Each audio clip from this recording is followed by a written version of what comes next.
mengikuti pemahaman Ahlus Sunnah tapi tidak secara totalitas, tidak keseluruhan. Masih dia mentakwil beberapa sifat-sifat Allah. Setelah 7 tahun itu terakhir beliau mengikuti 100%. Sekaligus mengikuti Ahlus Sunnah seluruhnya. Baik tentang akidah, i'tiqad, tauhid rububiyah, uluhiyah, semua sifat, mengikuti Ahlus Sunnah. Yang beliau tulis kitabnya Al-Ibana an Ushulid Diyanah, atau beliau nulis kitab juga Maqalatul Islamiyyin atau Ar-Risalah ila Ahli Tsaghar. Itu kitab-kitabnya Abul Hasan Asy'ari. Nah, pada fase yang kedua, berarti 3 fase Imam Abul Hasan ini. Yang pertama mengikuti akidah Mu'tazilah 40 tahun. Setelah itu dia yang kedua ini, yang dia mentakwilkan sifat-sifat Allah. Yang kedua ini yang kemudian diambil oleh kaum muslimin. Yang ketiga, beliau mengikuti Ahlus Sunnah secara total. Nah, kemudian yang menyebar ini pada fase yang kedua. Yang 7 tahun itu yang menyebar kemana-mana. Yang di situ dianggap bahwa Imam Abul Hasan mentakwil sifat Allah, betul, tapi kemudian dia taubat. Taubat masuk kepada pemahaman salaf. Yang ada di Indonesia, di Malaysia, di mana-mana itu mengikuti Asy'ariyah. Pemahaman Asy'ariyah. Asy'ariyah tidak termasuk daripada Ahlus Sunnah. Asy'ariyah. Di sini saya jelaskan kenapa pada hakikatnya Syariah tidak dapat disebutkan kepada Ahlus Sunnah, karena beberapa perbedaan prinsip yang mendasar. Yang pertama, golongan Asy'ariyah mentakwilkan sifat-sifat Allah, sedangkan Ahlus Sunnah menetapkan sifat-sifat Allah sebagaimana yang telah ditetapkan oleh Allah dan Rasulnya, seperti istiwa di atas arsy, menetapkan wajah Allah, tangan, Al-Quran, kalamullah dan yang lainnya. Sebab Asy'ariyah ketika mereka memahami tentang istiwa, mereka takwil. Mereka takwil diartikan dengan istaula, artinya kekuasaan. Ketika disebutkan tentang Al-Quran kalamullah, ghairu makhluk, mereka katakan Al-Quran kalamullah bukan kalam yang hakiki, bukan kalam yang sebenarnya, kata mereka, kalam nafsi dan yang lainnya. Ini sudah beda. Yang kedua, golongan Asy'ariyah menyibukkan diri dengan ilmu kalam, sedangkan Ahlus Sunnah justru mencela ilmu kalam, sebagaimana penjelasan Imam Syafi'i rahimahullah ketika mencela ilmu kalam. Yang ketiga, golongan Asy'ariyah menolak kabar-kabar yang sahih tentang sifat-sifat Allah. Mereka menolak dengan akal dan qiyas. Untuk lebih jelasnya bisa dilihat dalam buku Manhaj Ahlus Sunnah wal Jamaah wa Manhajil Asy'ariyah fi Tauhidillah Ta'ala. Jadi menunjukkan bahwa Ahlus Sunnah yang sebenarnya itu mereka yang berkaitan dengan ilmu tauhid, ya, itu menetapkan semua sifat Allah, tidak mentakwil. Kemudian juga dalam masalah amal mereka selamat. Ya, sampai di sini dulu. Kalau ada yang kurang jelas yang antum ingin tanyakan, silakan ditulis pertanyaannya. Dan pertanyaan usahakan yang sesuai dengan materi yang dibahas.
boleh dijelaskan penggunaan kalimat Allah oleh pengikut agama lain selain Islam dari sudut pandang Islam. Pada hakikatnya mereka yang selain Islam, mereka tidak menggunakan nama Allah. Mereka menggunakan nama Tuhan atau yang lainnya. Nah, belakangan mereka ingin supaya umat Islam ini tertarik dengan agama mereka, mereka istilahkan dengan nama Allah juga untuk Tuhan mereka.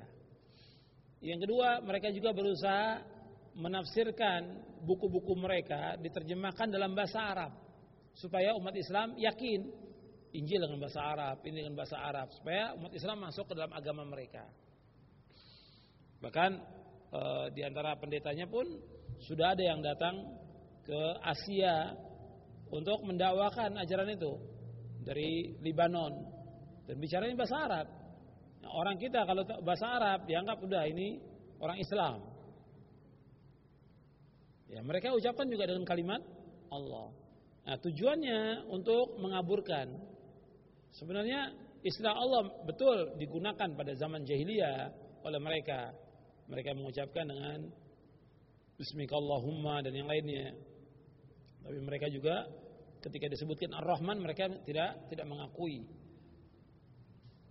Sebab Allah menyebutkan dalam Al-Quran Qulidullaha awidur Rahman, panggillah Allah dan panggillah Ar-Rahman. Jadi istilah menurut agama mereka pada hakikatnya istilahnya bukan Allah, Tuhan. Cuma mereka sekarang menamakan istilah Allah itu supaya apa? Supaya umat Islam tertarik kepada agama mereka. Tujuannya itu. Atau mereka pakai istilah-istilah berbahasa Arab atau yang lainnya, tujuannya apa? Untuk menarik agama mereka. Sebab Allah berfirman walan tarda ankal yahudu walan nasara hatta tattabi'a millatahum. Bahwa orang Yahudi Nasrani itu tidak redha sampai kalian mengikuti agama mereka. Maka cara apapun juga mereka usahakan supaya apa?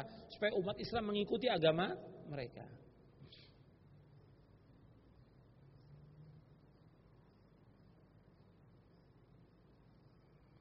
Apakah ilmu tasawuf termasuk filsafat yang menyimpang? Iya. Ya, filsafat itu berkaitan dengan masalah fikir. Artinya mereka berbicara tentang nama Allah itu dengan ra'yu mereka. Ini filsafat. Kalau tasawuf lebih banyak bicaranya soal masalah hati. Bagaimana berusaha untuk mensucikan hati, itu tasawuf. Kalau filsafat ini ra'yu. Ilmu kalam berbicara tentang Allah tanpa ilmu. Filsafat berbicara tentang Allah dengan akal mereka, dengan ra'yu mereka. Kalau tasawuf mereka berusaha bagaimana hati. Artinya mereka berusaha membersihkan hati tapi menyimpang dari syariat. Nah, kemudian mereka memakai istilah-istilah sufi dan yang lainnya dinisbatkan kepada ahlu sufa, tidak ada. Dan itu tidak sesuai. Karena sahabat nggak ada yang ikut tasawuf. Nggak ada tabi'in yang tasawuf. Tidak ada tabi'in yang tasawuf, tidak ada. Bahkan kata Imam Syafi'i rahimahullah, man tasawwafa awwalan nahari la yakunu zuhran illa ahmaq.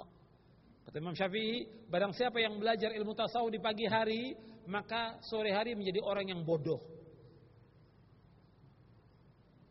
Ya, tasawuf bukan dari Islam. Makanya kalau mau lihat penyimpangan tasawuf itu dijelaskan oleh banyak ulama. Banyak ulama. Antum bisa lihat buku-bukunya Dr. Ihsan Ilahi Zahir. Dr. Ihsan Ilahi Zahir itu membahas panjang lebar asalnya tasawuf itu dari mana. Ya, Nabi nggak pernah mengajarkan tasawuf, tidak. Kalau untuk membersihkan hati dalam Islam itu ada namanya tazkiyatun nufus. Sebab Nabi diutus oleh Allah wa yuzakkihim untuk membersihkan hati. Pembersihan hati dengan apa? Dengan akidah yang benar, dengan manhaj yang benar. Kalau akidahnya nggak benar, bagaimana hati akan bersih? Kalau dia banyak syirik, banyak bid'ah, banyak maksiat, bagaimana hatinya akan bersih? Tazkiyatun nufus dengan apa? Dengan akidah yang sahihah.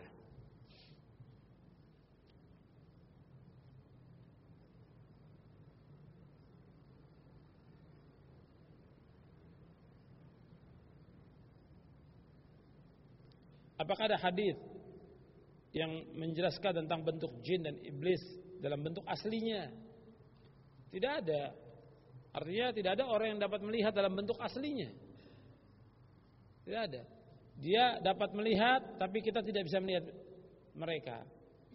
Kadang-kadang dia menampakkan dalam bentuk asli yang Allah ciptakan, tidak ada satupun yang dapat melihat dalam bentuk aslinya. Apakah dia bertanduk? Dalam riwayat Nabi, ketika Nabi menyebutkan tentang tidak bolehnya salat di waktu matahari terbit atau terbenam, Nabi larang kita salat di waktu matahari terbit dan matahari terbenam. Disebutkan alasannya kenapa? Karena dia terbit di atas 2 tanduk syaitan. Nabi menyebutkan demikian, menunjukkan bahwa dia bertanduk. Wallahu a'lam.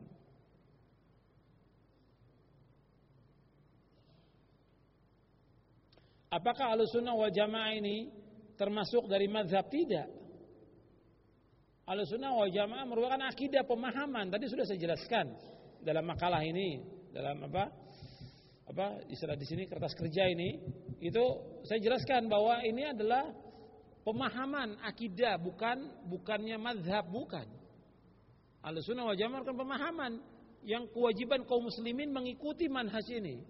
Karena inilah satu yang selamat, kata Nabi. 73 golongan umat Islam terpecah, 72 masuk neraka, 1 yang masuk surga. Satu inilah yang harus kita ikuti.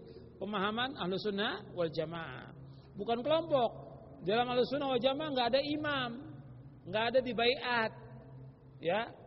Bukan seperti yang ada sekarang ini, ada kelompok-kelompok, ada baiatnya, ada jamaah, ada sekarang tidak. Imamnya kita Rasulullah SAW.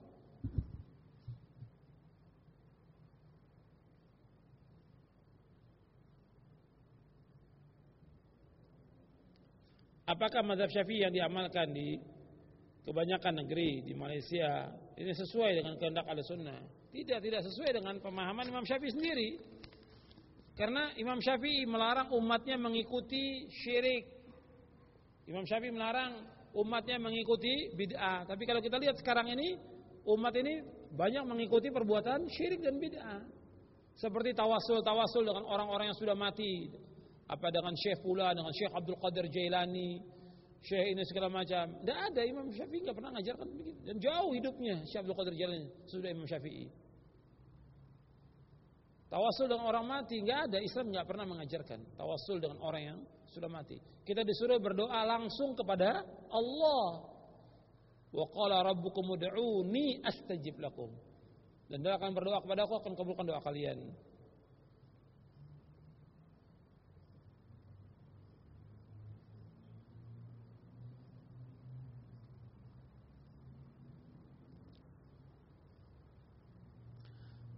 Apakah kita mendapati ikhtilaf di antara sahabat tentang masalah akidah seperti makhluk yang pertama kali diciptakan?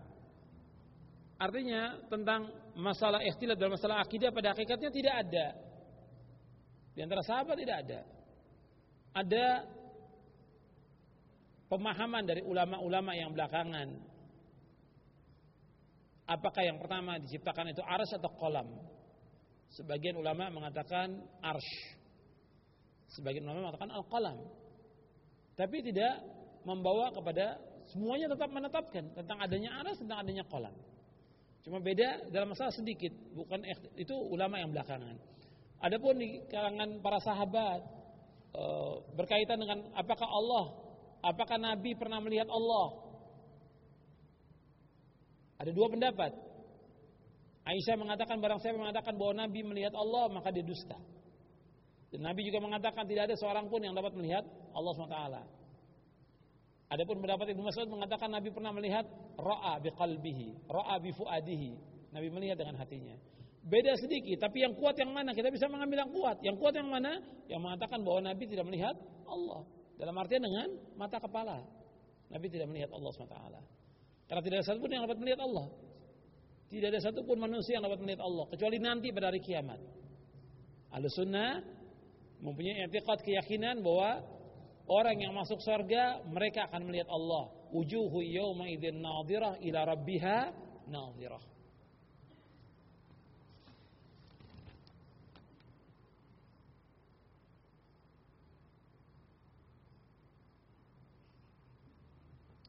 Apakah dengan tidak mentakwilkan sifat Allah akan membawa kepada mujassimah? Tidak. Makanya kita harus memahami dulu tentang kaidah Ahlus Sunnah. Mujassimah maksudnya menjadikan Allah itu berbentuk jisim, berbentuk tubuh. Tidak. Jadi Ahlussunnah menetapkan bahwa kita wajib menetapkan semua nama-nama dan sifat-sifat Allah. Wajib kita tetapkan nama dan sifat Allah. Wajib kita tetapkan. Tapi yang harus kita ingat, kita wajib menetapkan sifat-sifat Allah. Semuanya. Tidak boleh kita mengingkari, tidak boleh ta'til. Yang kedua, tidak boleh kita mentakwil sifat Allah. Yang ketiga, tidak boleh kita menanyakan tentang bagaimana sifat Allah. Yang keempat, tidak boleh kita menyamakan Allah dengan makhluknya. Jadi umpamanya sekarang kita menetapkan bahwa Allah itu mempunyai wajah, Allah mempunyai tangan, Allah istiwa di atas arsy, Allah turun ke langit dunia ketika tinggal sepertiga malam yang akhir. Kita wajib tetapkan. Tapi harus kita ingat bahwa penetapan kita tidak menyamakan Allah dengan makhluknya. Sebab Allah berfirman, "Laisa kamitslihi syai'un wa huwas samiul basir." Tidak ada satupun yang sama dengan Allah, dan Allah itu Maha mendengar, dan Allah itu Maha melihat. Begitu juga ayat yang lain, "Walam yakun lahu kufuwan ahad." Allah tidak sama, Allah tidak sebanding, Allah tidak setara dengan makhluknya. Kemudian juga Allah berfirman, "Hal ta'lamu lahu samiyya?" Apakah ada yang sama dengan Allah? Jadi kita wajib menetapkan, tapi Allah tidak sama dengan makhluknya. Itu harus kita tetapkan wajib. Tapi harus kita hindari apa? Tashbih, tajsim, harus dihindari. Sebab kaidahnya harus kita pegang seumur hidup kita. Laisa kamitslihi syai'un wa huwas samiul basir. Meskipun kita menetapkan sifat Allah, tapi yang harus kita ingat bahwa sifat Allah tidak sama dengan sifat makhluknya. Jangankan antara makhluk dengan Allah, antara makhluk dengan makhluk aja tidak sama. Antara makhluk dengan makhluk tidak sama. Antara makhluk dengan makhluk, ya, tangan manusia dengan tangannya gajah, dengan tangannya monyet beda. Kakinya manusia dengan kakinya kuda dan yang lainnya, sama-sama makhluk, beda. Sekarang makhluk dengan khalik, makhluk dengan khalik beda. Makanya nggak bisa ketika kita mengatakan menetapkan bahwa Allah mempunyai tangan, Allah punya kaki, nggak boleh kita samakan dengan makhluknya. Maka dikatakan oleh Imam Nu'aim bin Hammad Al-Khuzai, "Man syabbaha Allah bi khalqihi faqad kafara." Barang siapa yang menyamakan Allah dengan makhluknya, maka dia kafir. Ahlussunnah menetapkan sifat Allah, tapi tidak menyamakan Allah dengan makhluknya. Ahlussunnah wal jamaah menetapkan sifat Allah. Salaf menetapkan sifat Allah, tapi tidak menyamakan dengan makhluk. Itu perhatikan.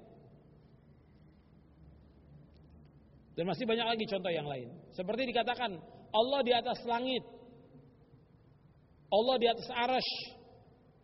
Tapi Allah juga mengatakan bahwa Allah itu dekat. Iya tidak dalam Al-Quran? Allah di atas langit, Allah di atas arsy.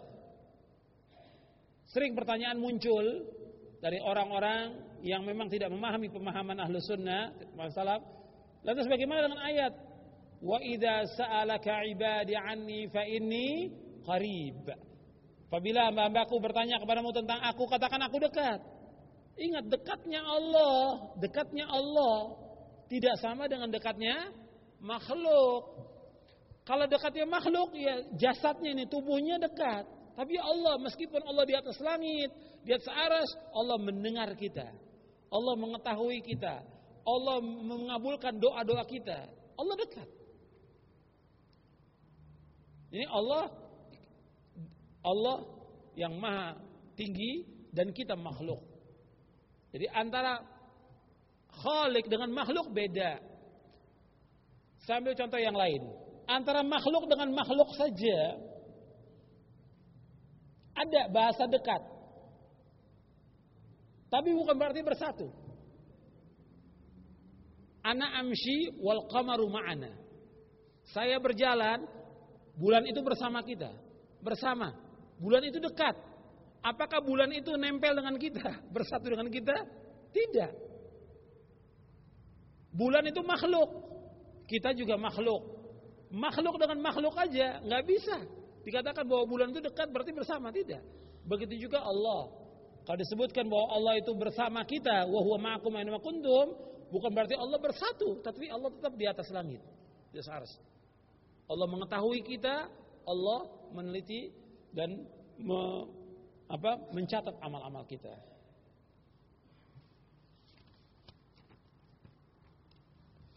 Jadi nggak boleh orang mentakwil seperti yadullah diartikan kekuasaan Allah, tidak boleh, tidak boleh.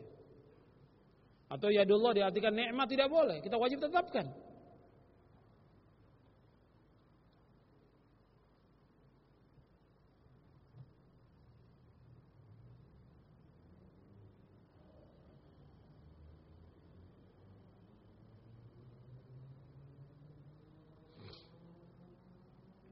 Apakah boleh kita mengucapkan bismillah ketika kita memulai pekerjaan yang baik? Para ulama membolehkan. Dasar riwayat yang dijadikan dasar itu ada kelemahan. Kullu amrin dzibalin la yubda bismillahirrahmanirrahim fahu aqta. Setiap perkara yang tidak dimulai dengan bismillah maka perbuatan tersebut terpotong barokahnya. Hadis ini dhaif. Cuma para ulama menganjurkan karena perbuatan-perbuatan itu baik kita menyebut nama Allah Subhanahu wa taala. Makanya dalam kitab-kitab disebutkan dengan bismillah. Untuk membedakan antara kitabnya Ahlus Sunnah dengan Ahlul Bidah. Orang-orang orientalis mereka menulis kitab enggak ada bismillah. Tapi Ahlus Sunnah mereka mulai dengan bismillah. Dan juga dalam yang kedua tujuannya dalam rangka minta tolong kepada Allah agar Allah memudahkan pekerjaan kita.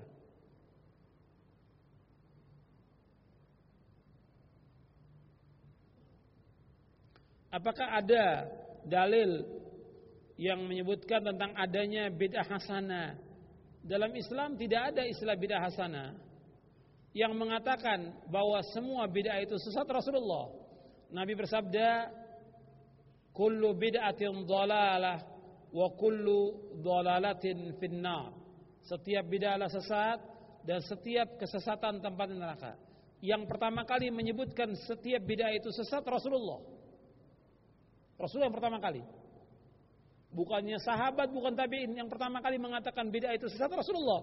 Wa iyyakum muhdatsatil umur fa inna kulla muhdatsatin bid'ah. Jauhkan diri kalian dari setiap perkara yang baru, karena setiap yang barulah bid'ah.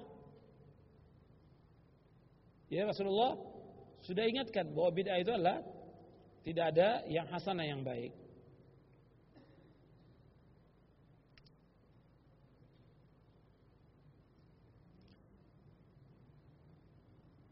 Apakah benar dikatakan bahwa akidah kita Ahlus Sunnah, fikihnya Syafi'i, tasawufnya Ghazali? Ini enggak benar. Islam ini sudah sempurna. Ya kalau akidah Ahlussunnah ya fikihnya kita mengikuti juga pemahaman Ahlussunnah. Tasawuf tadi sudah saya jelaskan enggak ada tasawuf itu. Enggak ada.